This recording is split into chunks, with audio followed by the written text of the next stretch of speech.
وہ ایسی آواز تھی جیسے کسی نے کرتال پر چوٹ ماری ہو۔ آواز اتنی تیز تھی کہ مجھے لگا جیسے میرے کانوں کے پردے پھٹ گئے ہوں۔ آواز کا ارتعاش بہت دیر تک پورے بدن میں تھر تھری بن کر دوڑتا رہا۔ آنکھیں بے پناہ روشنی کی وجہ سے بند تھیں اور ہاتھ بے اختیار کانوں کو ڈھانپے ہوئے تھے۔ بند آنکھوں میں گہرا سرخ رنگ لہریں سی لے رہا تھا۔ آپ نے بھی محسوس کیا ہوگا کہ اگر تیز روشنی کی سمت منہ کر کے آنکھیں بند کر لی جائیں تو گہرا سرخ رنگ سامنے پھیلا ہوا نظر آنے لگتا ہے۔ بند پپوٹوں سے گزرنے والی تیز شعاعیں ہمارے ہی خون کو منعکس کرتی ہیں۔ یوں لگ رہا تھا جیسے کسی نے ہزاروں واٹ کا بلب جلا کر میرے چہرے کے آگے کر دیا ہو۔ میں نے کئی بار آنکھیں کھولنا چاہی مگر میں ایسا نہ کر سکا۔ شرف الدین، میں نے دھیرے سے شرف الدین کو پکارا۔ میں نہیں جانتا تھا کہ وہ اب بھی میرے پاس ہے یا نہیں۔ وقار الحسن، آنکھیں مت کھولنا، میری آواز سنتے ہی اس نے چیخ کر کہا۔ کرتال پر پڑنے والی چوٹ کا ارتعاش اب معدوم ہو رہا تھا۔ میں نے کانوں پر سے ہاتھ ہٹا لیے اور کوئی اور آواز سننے کا انتظار کرنے لگا۔ یہاں یقیناً کوئی تھا۔ اتنی تیز روشنی، پھر کرتال پر پڑنے والی چوٹ، یہاں کسی کی موجودگی کا مبین ثبوت تھی، مگر اب تک ہم نے کسی کی موجودگی کو محسوس نہیں کیا تھا۔ نہ کوئی آواز تھی اور نہ ہی کوئی آہٹ۔ آواز کا ارتعاش معدوم ہو چکا تھا۔ اب چاروں طرف گہرا سناٹا تھا، اتنا گہرا کہ اگر سوئی بھی گرتی تو گونجدار آواز پیدا ہوتی۔ پھر اچانک یوں لگا جیسے وہ تیز روشنی بجھ گئی ہو۔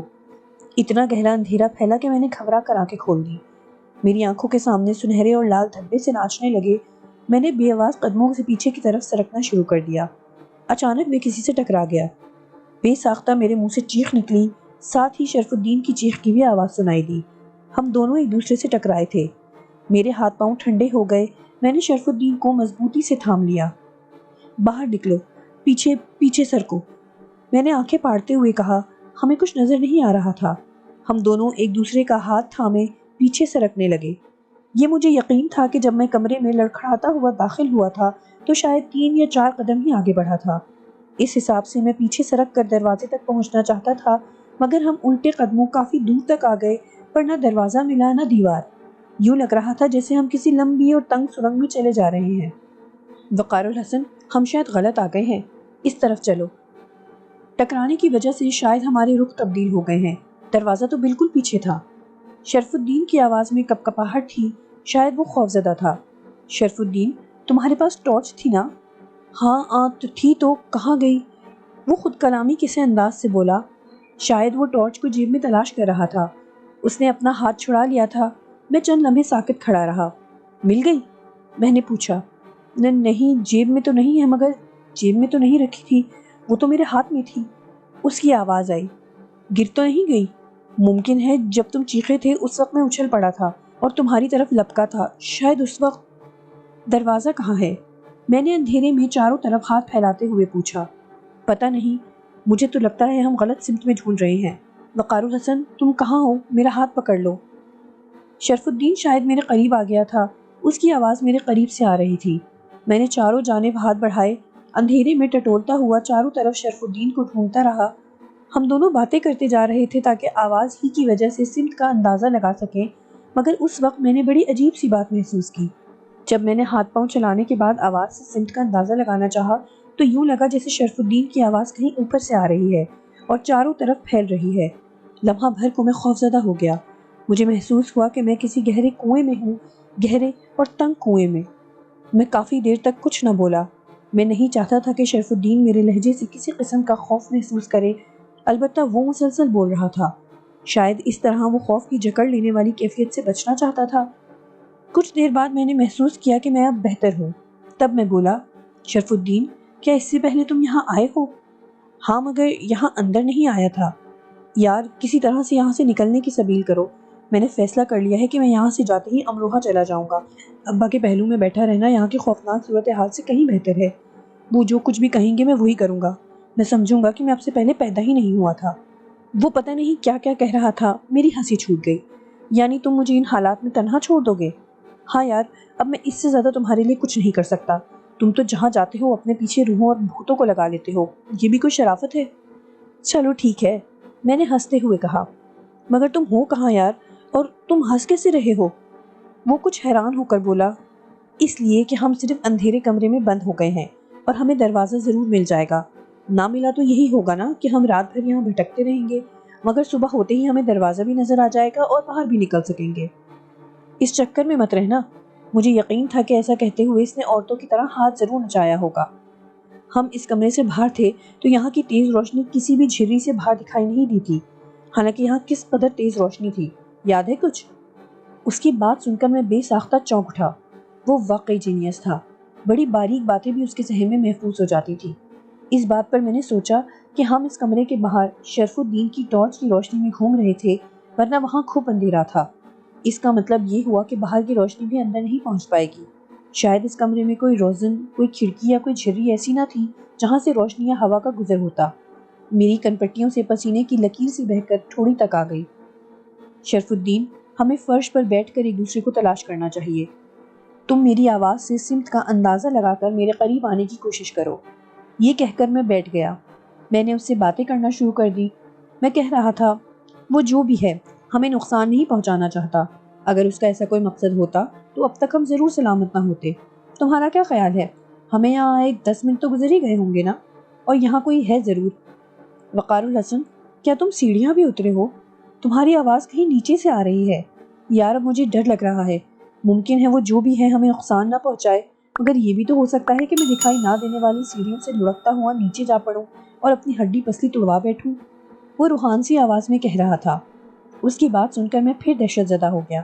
مجھے بھی اس کی آواز اوپر سے آتی ہوئی لگ رہی تھی، جبکہ میں نے اب تک ایک سیڑھی بھی عبور نہیں کی تھی۔ میں اب تک سپاٹ فرش پر ادھر سے ادھر گھوم رہا تھا، میرے ہاتھ آگے کی طرف پھیلے ہوئے تھے۔ شرف الدین، میں کسی سیڑھی سے نیچے نہیں اترا، اور مجھے تمہاری آواز اوپر سے آ رہی ہے۔ میرے لہجے میں شاید خوف کا عنصر موجود تھا جس نے شرف الدین کو گم سم کر دیا۔ وہ کافی دیر تک چپ رہا۔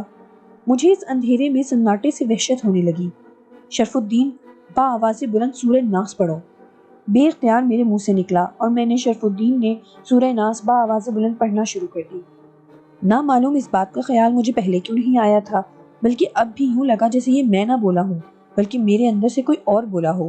شرف الدین کی آواز میں کپکپاہٹ تھی، مگر میں پاٹ دار آواز میں آیتیں پڑھ رہا تھا۔ میں نے اپنی آنکھیں بند کر لی تھی۔ میں فرش پر آلتی پالتی مارے بیٹھا تھا، میرے دونوں ہاتھ گھٹنوں پر تھے۔ اچانک شرف الدین کی آواز آئی، وقار، یہ کیا چیز ہے؟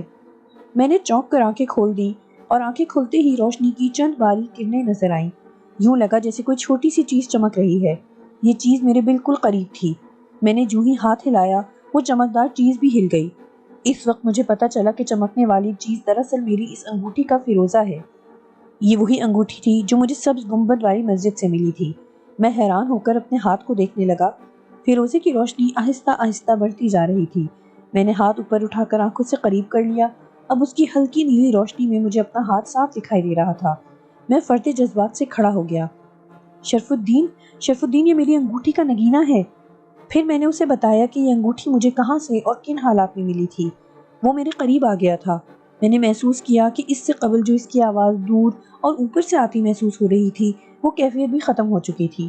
وہ میرے روبرو تھا اور اب روشنی اتنی بڑھ چکی تھی کہ ہم دونوں ایک دوسرے کو دیکھ سکتے تھے۔ وہ چہرے کے نقوش اب بھی واضح نہیں ہوئے تھے، مگر وہ مجھے حیوے کی شکل میں نظر آ رہا تھا۔ دکھانا یہ انگوٹھی، اچانک اس نے کہا اور ہاتھ میری طرف بڑھا دیا۔ اس ہلکی نیلی روشنی میں اس کا ہاتھ دیکھ کر لرز اٹھا۔ وہ کسی بھی طرح شرف الدین کا ہاتھ نہیں تھا، وہ کسی جوان آدمی کا ہاتھ نہیں تھا، بلکہ کسی انتہائی بوڑھے اور فاقہ زدہ شخص کا تھا۔ لمبی لمبی پتلی پتلی انگلیاں جن پر ہزاروں جھریاں پڑی ہوئی تھیں، انگلیوں کے جوڑ عجیب پھیلے ہوئے اور چپٹے چپٹے تھے۔ بڑھے ہوئے ناخنوں میں میل بھرا ہوا تھا جو اتنی کم روشنی میں بھی صاف نظر آ رہا تھا۔ میرے بدن میں جھرجھری سی دوڑ گئی۔ میں نے بے ساختہ اپنے ہاتھ کو دیکھا، پھر دوسرا ہاتھ انگوٹھی کے قریب کر کے اسے دیکھا۔ میرے ہاتھ بالکل ٹھیک تھے۔ دو نا، انگوٹھی دکھاؤ، کیا کر رہی ہو؟ شرف الدین کی آواز نے مجھے چونکا دیا۔ اس بار مجھے اس کی آواز پھر کہیں دور اور اوپر سے آتی سنائی دی، جبکہ وہ میرے قریب ہی تھا۔ شرف الدین، میری سرسراتی ہوئی سرگوشی گونجی، اور پھر میں نے اپنا انگوٹھی والا ہاتھ اچانک اس کے چہرے کے قریب کر دیا۔ ایک بے ساختہ قسم کی چیخ میرے حلق سے خارج ہو کر پورے کمرے میں پھیل گئی۔ وہ شرف الدین نہیں تھا، وہی سادھو تھا۔ میں ہڑبڑا کر اس سے دور ہو گیا۔ بہت چالاک ہو تم۔ یہ اجنبی آواز تھی، پھنسی پھنسی مگر باریک چپتی ہوئی سی، کچھ کھرکھراتی ہوئی سی۔ اسے سنتے ہی جیسے میرے کانوں سے لے کر حلق تک میں خراشی سی پڑتی محسوس ہوئی۔ اس کے ساتھ ہی پورا کمرہ جگمگا اٹھا۔ میں نے بڑی مشکل سے خود پر قابو پایا۔ اب میں خاموش ہو چکا تھا۔ کمرے میں چاروں طرف دیواروں پر بنے شمعدانوں میں موم بتیاں جل رہی تھیں۔ سیاہ دیواروں پر عجیب اور ہیبت ناک تصویریں اور مجسمے کندے ہوئے تھے۔ میرے بالکل قریب ایک ڈھانچہ نما شخص پیشانی پر چندن کا قشقہ لگائے بیٹھا تھا۔ میری ریڑھ کی ہڈی میں سنسناہٹ ہونے لگی۔ شرف الدین کہیں نہیں تھا۔ وہ ڈھانچہ نما شخص سادھو تھا، وہی سادھو جس سے میں نے مکان خریدا تھا، مگر مجھے یوں لگ رہا تھا کہ اس شخص کا چہرہ تو وہی ہے مگر باقی بدن کسی اور کا ہے۔ وہ اتنا دبلا پتلا نہ تھا بلکہ اچھا فربا جسم کا آدمی تھا۔ آواز کیونکہ میں پہلی بار سن رہا تھا اس لیے اس بارے میں کچھ نہیں کہہ سکتا تھا۔ اس کی پسلیاں صاف نظر آ رہی تھی۔ اس کی پتلی پتلی لمبی ٹانگیں اور چوڑے چپٹے گھٹنے دیکھ کر میرے بدن کی سنسناہٹ بڑھتی ہی جا رہی تھی۔ اس کی آنکھیں ویسی ہی ذہن میں چپک جانے والی تھیں جو اس وقت مجھ پر گڑی تھیں۔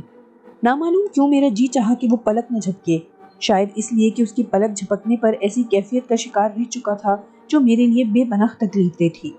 وہ پلک جھپکتا تھا تو یوں لگتا تھا جیسے کوئی ناخن سے پکے فرش کو کھرچ رہا ہے، اور یہ خوفناک آواز میں اپنے دماغ، کانوں اور جبڑوں میں محسوس کرتا رہا تھا۔ وہ جو ایک آواز ہوتی ہے دانتوں میں لگنے والی، بالکل وہی آواز تھی۔ اس انگوٹھی کو اتار دو وقار الحسن، میں تم سے بات کرنا چاہتا ہوں۔ اس بار اس کی آواز میں کھرکھراہٹ اور چبھن کچھ کم تھی۔ وہ اب تک بغیر پلکے جھپکے مجھے دیکھ رہا تھا۔ تم بہت طاقتور ہو وقار الحسن۔ شرف الدین کا کہا ہوا جملہ میرے دماغ میں گونج اٹھا اور میں نے اس لمحے اپنی خود اعتمادی کو بحال ہوتے محسوس کیا۔ میں نے اس سادھو کی آنکھوں میں آنکھیں ڈال دیں۔ کمرہ روشن ہو جانے کے باوجود فیروزے سے نکلتی ہوئی نیلی شعاؤں کی روشنی میں کمی واقع نہیں ہوئی تھی، بلکہ مجھے یوں لگ رہا تھا جیسے اب وہ نیلی کرنیں میری نسوں میں داخل ہو رہی تھیں۔ میں نے ان کرنوں کو اپنی انگلیوں سے اپنی کلائی کی طرف بڑھتے محسوس کیا، یوں جیسے یہ کرنیں میرے لہو میں شامل ہو کر نسوں کے ذریعے دھیرے دھیرے بدن میں سفر کر رہی ہوں۔ میں سن رہا ہوں، تم بات کرو۔ میں بولا تو مجھے اپنی ہی آواز اجنبی محسوس ہوئی، بھاری اور پر اعتماد سی۔ اس انگوٹھی کی موجودگی میں تم سے بات کرنا ممکن نہیں۔ اسے اتار دو، میں تمہیں کوئی نقصان نہیں پہنچاؤں گا۔ وہ اپنی جگہ ساکت بیٹھا کہہ رہا تھا۔ اب اس نے اپنے دونوں ہاتھ اپنے چوڑے چپٹے گھٹنوں پر رکھ لیے تھے۔ اس کے نوکیلے کندھے آگے کی جانب یوں جھکے ہوئے تھے جیسے اس نے کمر پر کوئی بوجھ لاد رکھا ہو۔ اس کی پتلی لمبی گردن کسی سارس کی گردن کی طرح لگ رہی تھی۔ اس کے بدصورت ہاتھ لمبی لمبی ڈنڈی جیسی بازوؤں کے مقابلے میں بڑے بڑے چوڑے اور چکلے لگ رہے تھے۔ اس کے ہونٹوں کا رنگ سیاہی مائل نیلا تھا اور اس کی بانچھوں میں سفید جھاگ سا بھرا ہوا تھا۔ مجھے اس کے وجود سے سخت کراہیت محسوس ہوئی۔ میں نے اتنی غلیظ شخصیت اپنی زندگی میں پہلے کبھی نہیں دیکھی تھی۔ اس کے اندر کو خم کھائے ہوئے پیٹ پر کھال کی کئی بٹیں لٹک رہی تھیں۔ میرا جی چاہا کہ میں کہہ دوں کہ میں تم سے بات نہیں کرنا چاہتا، مگر میں ایسا نہ کہہ سکا۔ میں نے اتنی اذیت صرف اس لیے اٹھائی تھی کہ میں اس سے مل کر اپنی اس پراسرار قوت کے بارے میں جاننا چاہتا تھا۔ محض یہی بات تھی کہ میں اسے برداشت کر رہا تھا، اسے جس نے مجھ سے رحیموں کو قتل کروایا تھا، جس کی وجہ سے خورشید چاچا موت کی وادی میں اتر گئے تھے۔ اس لیے میں چند لمحے سوچتا رہا، پھر بولا، تم جس قدر نقصان مجھے پہنچا سکتے تھے تم نے پہنچا لیا، اب میری باری ہے۔ میں نے اس کی آنکھوں میں بے چینی سی پھیلتی محسوس کی۔ اس کی آنکھوں کی یہ بے چینی اور پلکوں کی ہلکی سی جنبش نے پھر میرے دماغ میں کھروچے سے ڈالنے شروع کر دیے۔ میرے اعصاب بری طرح اکڑ گئے تھے۔ میں پھر اسی تکلیف دہ کیفیت میں مبتلا ہو گیا، لیکن میں نے اپنی تمام تر قوت مجتمع کر کے خود کو نارمل ظاہر کرنا شروع کر دیا۔ میں تم سے کوئی دشمنی نہیں چاہتا، بلکہ میں تمہاری طرف دوستی کا ہاتھ بڑھانا چاہتا ہوں۔ اس کی کھرکھراتی ہوئی آواز بہت ناگوار تھی۔ تمہارا رویہ میرے ساتھ دشمنوں والا رہا ہے۔ میرا دوست شرف الدین کہاں ہے؟ میں نے دبنگ لہجے میں پوچھا۔ وہ محفوظ ہے۔ میں نے یہ نہیں پوچھا، میرے ہوتے ہوئے تم اسے کوئی نقصان پہنچا بھی نہیں سکتے۔ وہ ہے کہاں؟ میرے لہجے میں بلا کا اعتماد اور گرج تھی، جس نے خود مجھے بھی حیرت زدہ کر دیا تھا۔ بہرحال میں اسے جس غلط فہمی میں مبتلا کرنا چاہتا تھا اس میں کامیاب رہا تھا۔ وہ مجھ سے مرعوب ہو چکا تھا اور سمجھ رہا تھا کہ شاید میں اپنے اندر کی تمام تر قوتوں پر قادر ہوں اور ان کا پورا پورا ادراک رکھتا ہوں۔ ابھی میں تم سے بات کرنا چاہتا ہوں، تنہائی میں، لیکن میں اس کی موجودگی کو تمہاری بات سے زیادہ اہم سمجھتا ہوں۔ اگر تم کوئی بات کرنا چاہتے ہو تو اس کے سامنے بھی کر سکتے ہو، میں نے اسی کرخت لہجے میں کہا۔ وہ چند لمحے مجھے دیکھتا رہا، پھر اس نے آنکھیں بند کر لیں۔ عین اسی لمحے دیواروں پر موجود روشن موم بتیاں اچانک گل ہو گئیں، گھور اندھیرا چھا گیا۔ میں بے چین سا ہو کر اٹھ کھڑا ہوا۔ یہ احساس زیادہ شدت سے ہوا کہ میں اکیلا ہوں۔ بیٹھ جاؤ وقار الحسن، اس سادھو کی آواز نے مجھے چونکا دیا۔ میں آنکھیں پھاڑے گہرے اندھیرے میں دیکھنے کی کوشش کر رہا تھا۔ میں خاموش تھا، حالانکہ میں اس سے پوچھنا چاہتا تھا کہ یہ اندھیرا کیوں ہو گیا، یہ شرف الدین کہاں ہے؟ مگر اندھیرا ہوتے ہی جن سوچوں نے میرے دماغ میں چکرانا شروع کر دیا تھا، یا ان کی وجہ سے میں کچھ بول کر اپنا خوف ظاہر نہیں کرنا چاہتا تھا۔ میں پریشان تھا کہ شرف الدین کہاں گیا، اگر اسے کچھ ہو گیا تو کیا ہوگا، میں یہاں سے تنہا کیسے نکل سکوں گا؟ میرے اور شرف الدین کے علاوہ تو کسی کو یہ پتہ ہی نہیں تھا کہ ہم یہاں آئے ہیں۔ ٹانگے والے کے بارے میں مجھے یقین ہو چکا تھا کہ وہ کب کا واپس جا چکا ہوگا۔ اب اگر اس سادھو کو ذرا سا بھی شبہ ہوا کہ میں یوں ہی روب ڈال رہا تھا اور میں اپنی کسی پوشیدہ طاقت سے واقف نہیں ہوں، تو وہ یقیناً مجھے اتنی آسانی سے نہیں چھوڑے گا۔ ان سوچوں نے میرے اعصاب جھنجھنا کر رکھ دیے تھے۔ میں اگر کچھ بولتا تو وہ میری کیفیت کا اندازہ لگا لیتا، اس لیے میں نے کمال ضبط سے کام لیا اور اس اندھیرے میں وحشت زدہ سا خدا سے مدد مانگتا رہا۔ میں نے سورہ ناس پھر پڑھنا شروع کر دی تھی۔ ابھی مجھے چند ہی لمحے گزرے تھے کہ دھیرے دھیرے کمرہ روشن ہونا شروع ہو گیا، یوں جیسے کوئی آہستہ آہستہ موم بتیوں کی لو کو بڑھا رہا ہو۔ نہیں نہیں، یہ مت کرو، یہ مت پڑھو، میں نے سادھو کی گھبرائی ہوئی سی آواز سنی۔ میں نے مزید تیز رفتاری سے پڑھنا شروع کر دیا۔ اب میری آواز بھی بلند ہو گئی تھی۔ اس لمحے میں نے انگوٹھی کے فیروزے کو بھی چمکتے محسوس کیا۔ ابھی کمرے میں روشنی پوری طرح نہیں پھیلی تھی کہ یوں لگا جیسے میرے پیچھے کوئی بھاری بھرکم چیز آ گری ہو۔ سادھو پیچھے کی طرف سرک رہا تھا، اس کے نوکیلے کندھے کچھ اور جھک گئے تھے، اس کے سیاہ ہونٹوں کے کناروں سے نکلتا ہوا جھاگ زیادہ ہو گیا تھا، اس کے چہرے پر تکلیف کے آثار تھے، آنکھیں وحشت زدہ انداز میں سکڑی ہوئی تھیں۔ میں ابھی اس کی طرف دیکھ ہی رہا تھا کہ اچانک اپنی پشت سے شرف الدین کی آواز سن کر اچھل پڑا۔ ہائے ہائے، دیکھا نہ، گرا دیا مجھے۔ میں نے پلٹ کر دیکھا، وہ اپنی کمر تھامے آنکھیں بھیچے عجیب بکھرے ہوئے سے انداز میں فرش پر پڑا تھا۔ شرف الدین، میں نے اسے آواز دی تھی۔ ارے تم کہاں چلے گئے تھے؟ اس نے آنکھیں کھولتے ہوئے کہا، اور دوسرے ہی لمحے سادھو پر نگاہ پڑتے ہی وہ اچھل کر کھڑا ہو گیا۔ یہ میں اب بھی سورہ ناس پڑھ رہا تھا۔ میں نے انگلی ہونٹوں پر رکھ کر اسے اشارہ کیا کہ وہ بھی پڑھے۔ وہ میرا اشارہ فوراً ہی سمجھ گیا۔ میں نے دیکھا کہ اس کے ہونٹ ہلنے لگے، اب اس کے اوسان بحال ہو چکے تھے۔ وہ حیرت سے پورے کمرے کا جائزہ لے رہا تھا۔ میں اسی پوزیشن میں آلتی پالتی مار کر بیٹھ گیا۔ وہ بھی جلدی سے میرے قریب اسی پوزیشن میں آ بیٹھا۔ شاید وہ سمجھ رہا ہو کہ اس طرح بیٹھنا ضروری ہے۔ سادھو ایک انجانی سی اذیت میں مبتلا نظر آ رہا تھا۔ اچانک وہ کچھ اور جھک گیا۔ اب وہ گھٹنوں کے بل دونوں ہاتھ زمین پر جمائے جھکا ہوا تھا۔ اس کے چہرے پر تکلیف کے آثار بڑھ گئے تھے۔ اس کا بد شکل چہرہ ہیبت ناک حد تک بد شکل ہو چکا تھا۔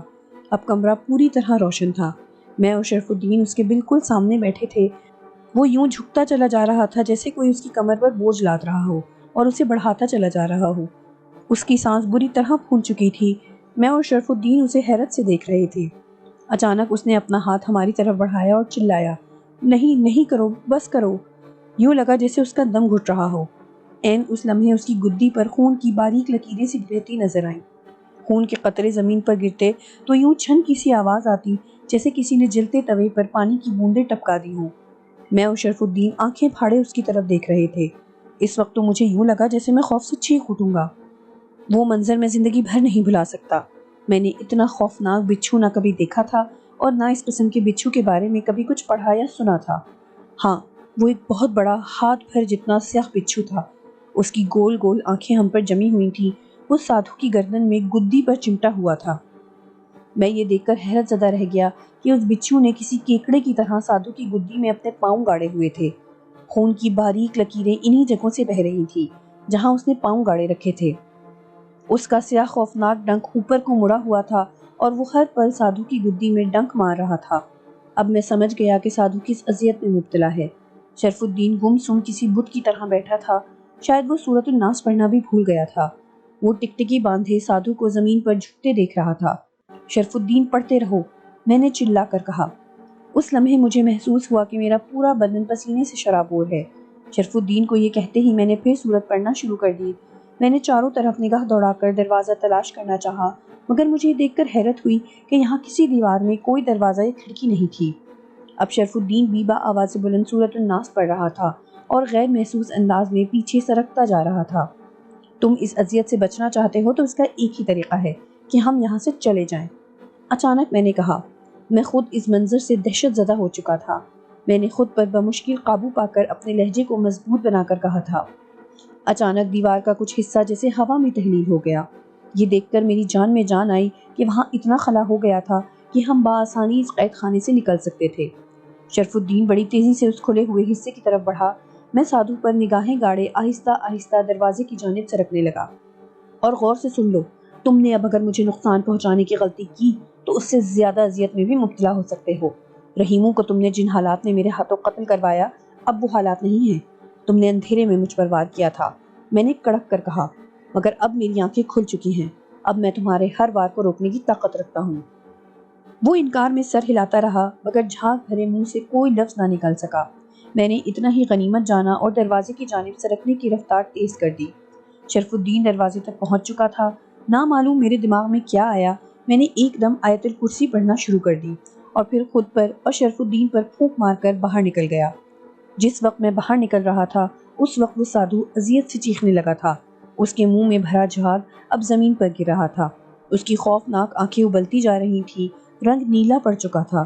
اچانک وہ زوردار چیخ مار کر اوندھے منہ گر پڑا۔ یہ وہی لمحہ تھا جب میں نے کمرے سے باہر قدم رکھا تو ہم دونوں ایک ساتھ ہی باہر نکلے تھے۔ قدم زمین پر رکھتے ہی میں اور شرف الدین دونوں ہی لڑکھڑا گئے، یوں لگا جیسے ہم نے کہیں اوپر سے چھلانگ لگائی ہے۔ یہ کھنڈر کے انتہائی دائیں جانب والا حصہ تھا۔ ہم کھنڈر کی بیرونی دیوار سے باہر کھڑے تھے۔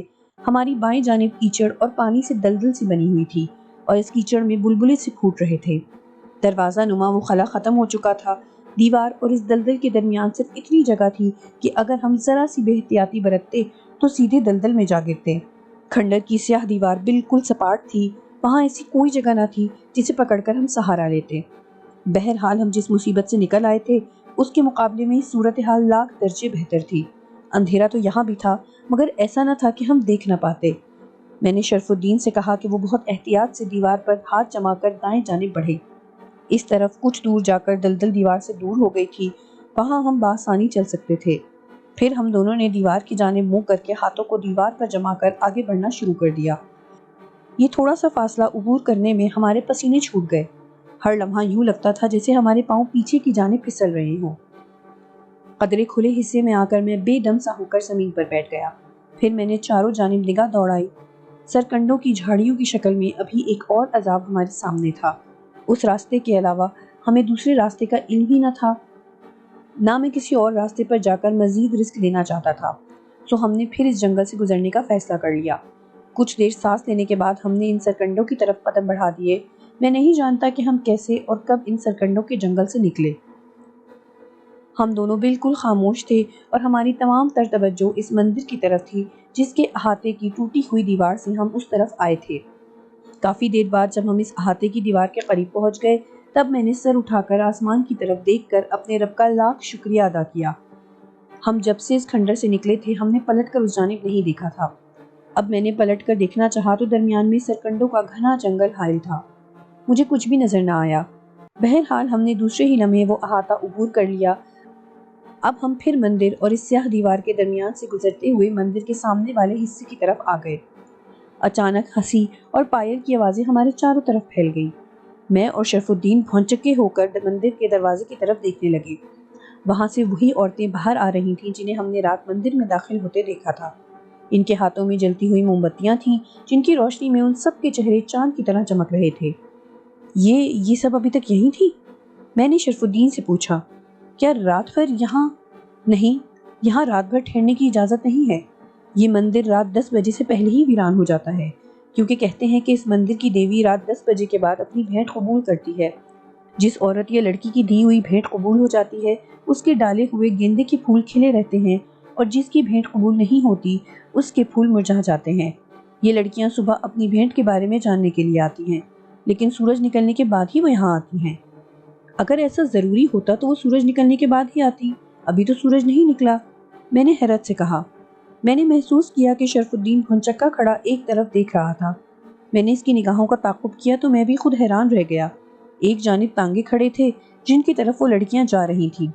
ان لڑکیوں نے روشن موم بتیوں کی تھالیاں مندر کے دروازے میں رکھ دی تھیں اور اب انہی کی روشنی میں آگے بڑھ رہی تھیں، اور دوسری جانب ہمارا تانگے والا بھی ابھی تک کھڑا تھا۔ شرف الدین تیزی سے اس جانب لپکا، میں بھی اس کے پیچھے تھا۔ تانگے والا اب بھی پچھلی سیٹ پر سینے پر ہاتھ باندھے لیٹا ہوا تھا۔ مجھے حیرت ہوئی کہ وہ اب تک ہمارا انتظار کر رہا تھا۔ ورنہ میں تو سمجھا تھا کہ اب یہاں سے گھر تک پیدل سفر کرنا پڑے گا۔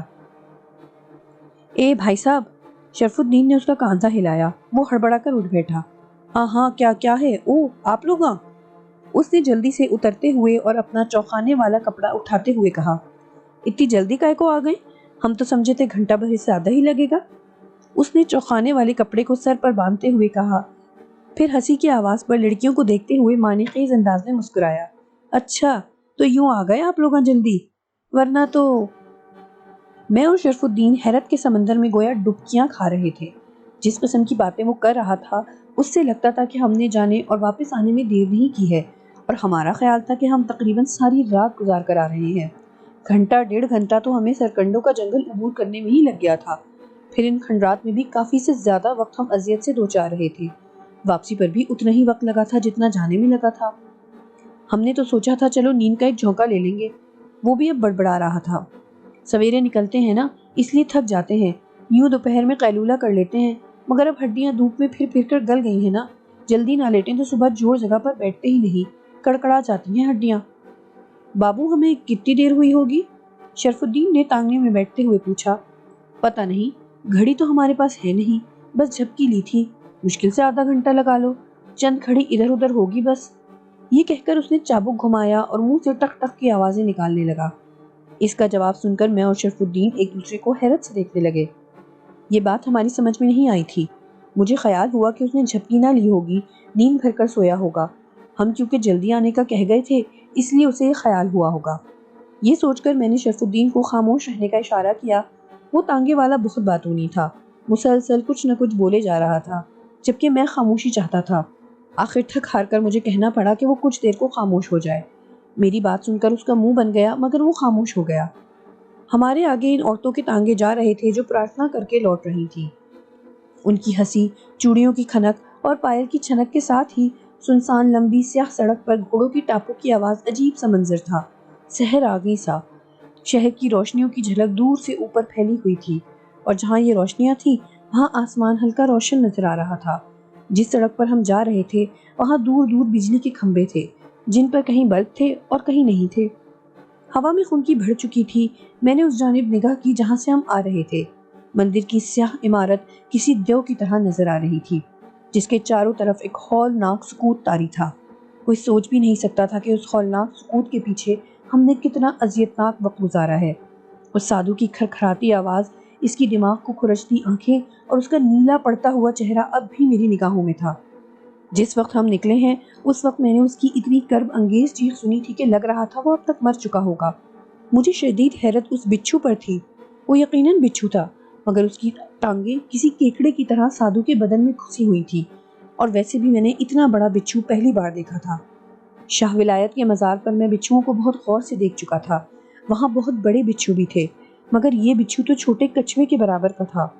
میرے بدن میں جھرجھری سی دوڑ گئی، میں کپ کپا کر رہ گیا۔ شرف الدین شاید میری ہی طرف دیکھ رہا تھا، اس نے میرا ہاتھ پکڑ لیا۔ کیا بات ہے وقار الحسن؟ کچھ نہیں، میں گزرے ہوئے لمحوں کے بارے میں سوچ رہا ہوں۔ یہ سب سوچنے کو بڑا وقت پڑا ہے۔ اس نے میرے ہاتھ کو تھپکا۔ میں بھی خاموش ہو گیا۔ وہ ٹھیک کہہ رہا تھا، اب ہمارے پاس سوچنے کو ان باتوں کے سوا رہ ہی کیا گیا تھا۔ شہر کی روشنیاں قریب آ گئی تھیں، سڑکوں کی چہل پہل دیکھ کر مجھے اور شاید شرف الدین کو بھی اس تانگے والے کی باتوں کا اعتبار آ گیا۔ سب کچھ ویسا ہی تھا جیسا ہم یہاں سے گزرتے ہوئے چھوڑ گئے تھے۔ میں نے پیٹرول پمپ کے قریب لاری اڈے کی طرف دیکھا اور یہ دیکھ کر حیرت زدہ رہ گیا کہ یہاں سے گزرتے ہوئے میں نے ایک 18-19 برس کے لڑکے کو ایک لاری دھوتے ہوئے دیکھا تھا۔ وہ لاری تو دھو چکا تھا مگر اب ٹائر دھو رہا تھا۔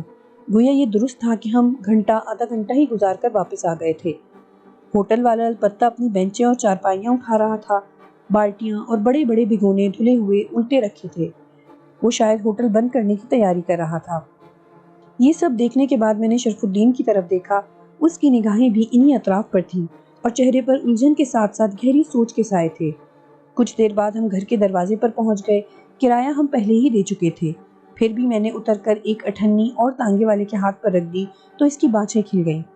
بگڑا ہوا موڈ ایک دم خوشگوار ہو گیا اور وہ لہر کر بولا، بابو ہم لال پھاٹک کے پیچھے والی گلی میں رہتے ہیں، سویرے سے نکل کر لاری اڈے چلے آتے ہیں، اگر کبھی بھی ضرورت پڑے نا تو ہمیں ہی کہنا۔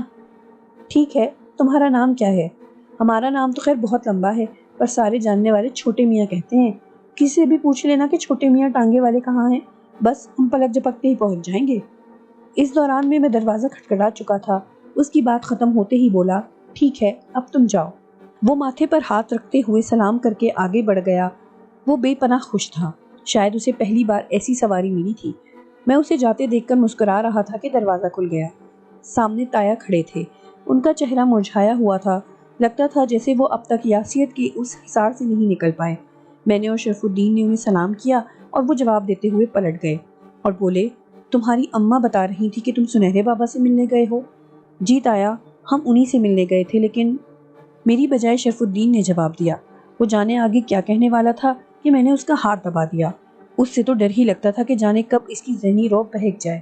تایا سے کچھ چھپانے کا مقصد صرف یہ تھا کہ انہیں شروع سے لے کر آخر تک کی کہانی سنانا پڑے گی اور پھر ان پر پریشانی کا ایک اور در کھل جائے گا، ورنہ انہیں بتانے میں کوئی قباحت نہ تھی۔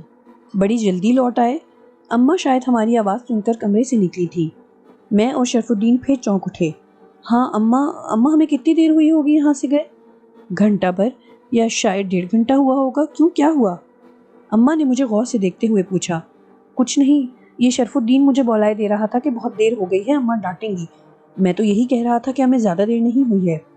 یہ کہہ کر میں نے شرف الدین کی طرف دیکھا۔ اس نے میری بات کی تائید میں سر ہلایا۔ سنہرے بابا ملے؟ اماں نے دوسرا سوال کیا۔ نہیں اماں، ہم نے کافی دیر انتظار کیا مگر لگتا ہے کسی نے غلط اطلاع دی تھی، میں نے آستین چڑھاتے ہوئے کہا اور ٹنکی کی طرف بڑھ گیا۔ یہ ٹنکی غسل خانے کے باہر سیمنٹ کے چبوترے پر رکھی تھی۔ میں نے کوہنیوں تک ہاتھ دھوئے، منہ دھویا اور دونوں پیر مٹی میں اٹے ہوئے تھے، وہ دھوئے، پھر وضو کر کے کھڑا ہو گیا۔ میرے ہٹتے ہی شرف الدین بھی آستین اوپر کرتا ہوا چلا آیا۔ ہم دونوں نے عشاء کی نماز پڑھی اور تایا کے قریب ہی جا بیٹھے۔ تایا کافی افسردہ تھے، ہمیں دیکھ کر مسکرائے مگر دکھ ان کے چہرے پر جم سا گیا تھا۔ خورشید چاچا کی موت کا سب سے گہرا اثر تایا نے لیا تھا۔ تایا، کل امروہہ چل رہے ہیں نا؟ شرف الدین نے کھنکار کر انہیں مخاطب کیا۔ ہے، دیکھو کل آئی تو سوچیں گے، انہوں نے دھیمے سے کہا۔ تایا، آپ تو کچھ زیادہ ہی افسردہ ہو گئے، میں نے ان کے قریب سرکتے ہوئے کہا۔ ان کا چہرہ نگاہوں سے ہٹتا ہی نہیں۔ اور ہاں میاں وقار، وہ آیا تھا، کیا نام ہے، ارے وہ رمزو بابا کا بیٹا، کیا نام تھا اس کا؟ لڈن؟ میں چونک اٹھا۔ ہاں بھائی وہی، عجیب بات کی اس نے۔ تایا خناؤں میں گھورتے ہوئے بولے، کیا بات؟ میرا دل دھڑک اٹھا، مجھے لگا جیسے وہ ساری داستانیں سنا چکا ہے تایا کو۔ تم سنو گے تو شاید یقین ہی نہ کرو، یقین تو مجھے بھی نہیں آیا تھا، مگر اس کے چہرے سے لگ رہا تھا کہ وہ جھوٹ نہیں بول رہا۔ ویسے دیکھنے میں تو کافی بدھو سا ہے، اور یوں بھی بھلا اسے ہم سے جھوٹ بولنے کی ضرورت ہی کیا ہے؟ تایا خواہ کی تہمید باندھ رہے تھے اور میری الجھن بڑھتی جا رہی تھی۔ تایا، وہ کہاں ہیں اور کیا بات کہی اس نے؟ میں زیادہ دیر تک ضبط نہ کر سکا۔ تمہیں پوچھ رہا تھا، تمہاری اماں سے بھی ملا تھا، میں نے بتایا کہ تم کہیں گئے ہوئے ہو، ابھی آ جاؤ گے، وہ انتظار کرے، مگر وہ بیٹھا ہی نہیں، کہنے لگا خورشید چاچا کے کام سے جا رہا ہوں، لوٹ آؤں گا۔ خورشید چاچا کے کام سے؟ کیسا کام؟ میں اور شرف الدین ایک ساتھ بول اٹھے۔ آگے کیا ہوا یہ جاننے کے لیے انتظار کیجیے کہانی کے اگلے حصے کا۔ اس کے ساتھ ہی ساتھ ہمیں کمنٹس میں بتائیے کہ آپ کو ہماری یہ نئی کہانی کیسی لگی۔